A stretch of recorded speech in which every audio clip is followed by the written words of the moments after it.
महाराष्ट्राच्या विधान भवनात सगळे शंढ बसलेत अशी टीका मनसेचे नेते संदीप देशपांडे यांनी आज केली।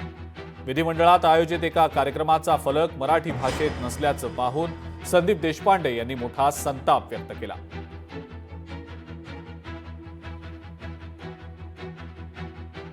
मला वाटतं हेच तर दुर्दैव आहे आणि सगळे जर शंड लोक तिथे बसले असतील तर मराठी माणसांनी करायचं काय?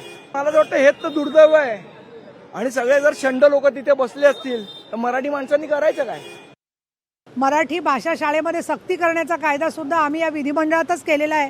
त्यामुळे मला असं वाटतं की जे लोक छोट्या छोट्या गोष्टींवरून टीका करतात तर ते जेव्हा कधी त्यांच्या प्रयत्नातून किंवा त्यांच्या नशिबातून विधिमंडळात येतील त्यावेळेला त्यांचं स्वतःचं म्हणणं किती निरर्थक आहे ते त्यांना सिद्ध होईल असं मला वाटतं। लोकशाही मराठी ऐका, पहा, जागरूक रहा।